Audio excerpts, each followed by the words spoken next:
नमस्कार दोस्तों, आपका स्वागत है एक और रोमांचक सफर में। आज हम एक ऐसी जगह से गुजर रहे हैं जिसकी खूबसूरती के बारे में सुनकर आप यहां आने का तुरंत मन बना लेंगे। हम हैं सोलन के पास, खूबसूरत लागेज गांव में। मेरा सफर कुमारटी की तरफ है और बीच में आती है विख्यात बड़ों की पहाड़ियां। सामने देखिए, अभी सुबह का समय है और ये हरियाली, ये शांति, ऐसा लगता है जैसे समय यही रुक गया है। हवा में एक ताजगी है, मिट्टी की खुशबू है।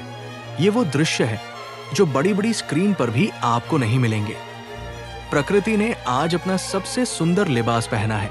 अब देखिए, ये है बड़ों की घुमावदार सड़कें। इन्हें देखकर ही पता चलता है कि हिमाचल में ड्राइविंग एक कला है, एक ध्यान है।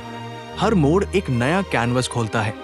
मुझे पहाड़ियों पर ड्राइविंग बहुत पसंद है, लेकिन साथ ही सतर्क रहना भी उतना ही जरूरी है।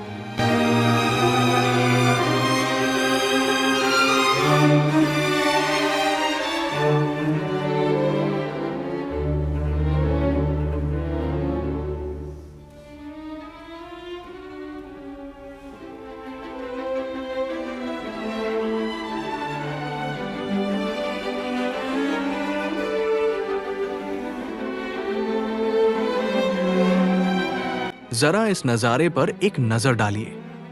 घाटी में बसे वो छोटे छोटे घर दूर से देखने पर लगता है जैसे किसी ने बच्चों के खिलौने सजा दिए हों।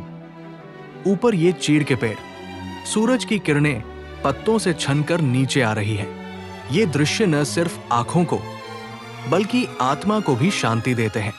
मुझे लगता है इसीलिए पहाड़ी लोग इतने शांत और संतोषी होते हैं।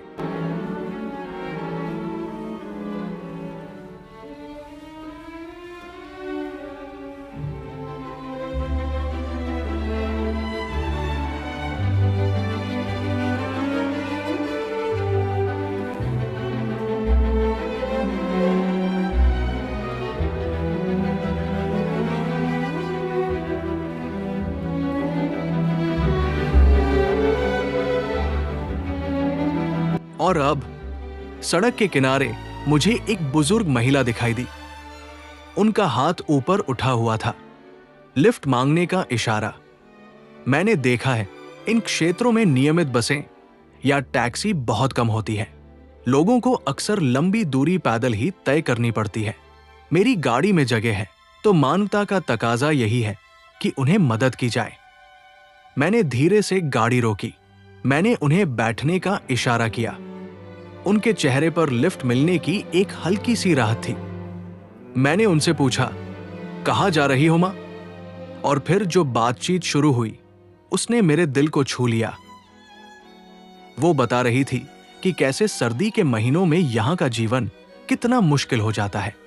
बर्फबारी के बाद सड़कें बंद हो जाती है, राशन खत्म होने का डर रहता है और बीमार होने पर अस्पताल तक पहुंचना एक बड़ी चुनौती बन जाता है। उनकी बातों में कोई शिकायत नहीं थी, बस जीवन की एक सीधी सादी सच्चाई थी। उन्होंने गांव के बच्चों की पढ़ाई और खेती के बारे में बताया। बेटा, पानी की बहुत किल्लत रहती है, उन्होंने कहा। खेती करनी हो तो हर दिन सुबह शाम दूर से पानी लाना पड़ता है।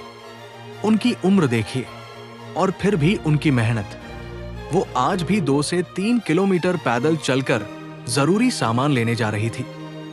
उनकी बातें सुनकर मुझे एहसास हुआ कि हम शहरों में छोटी छोटी बातों पर कितना रोते हैं, जबकि यहाँ लोग इतने बड़े संघर्षों को रोजमर्रा की जिंदगी का हिस्सा मानकर मुस्कुराते हुए जी रहे हैं।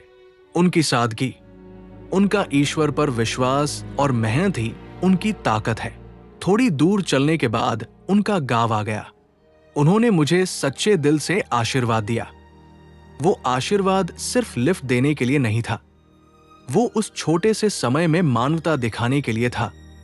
उन्हें उतरते हुए देखकर एक अजीब सा संतोष मिला। सोचिए, हम अपनी यात्रा को कितना प्लान करते हैं, कहाँ खाना है, कहाँ रुकना है, लेकिन सबसे यादगार पल वो होते हैं जो अचानक, बिना किसी योजना के घटित होते हैं। ये छोटी सी लिफ्ट, ये छोटी सी बातचीत मेरे पूरे दिन की सबसे खूबसूरत घटना बन गई है। ये मुझे याद दिलाती है कि सड़क पर हम सब यात्री हैं और एक दूसरे की मदद करना हमारा फर्ज है।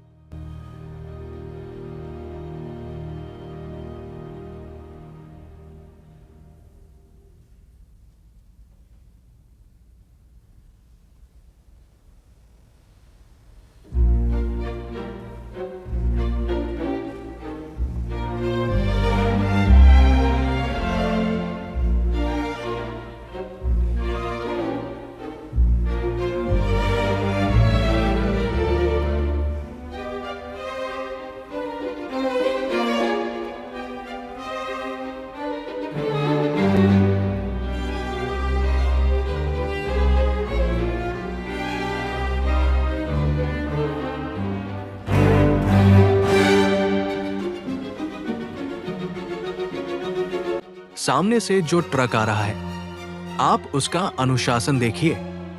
यही पहाड़ों का नियम है, आदर और इंतजार। मैंने अपनी साइड रखी, उन्हें आराम से पास दिया। यही तो है पहाड़ों का शिष्टाचार। सड़क पर अपनी गति पर नियंत्रण, ब्रेक का सही इस्तेमाल, और हां, हॉर्न देना कभी न भूले, खासकर इन ब्लाइंड मोड़ों पर।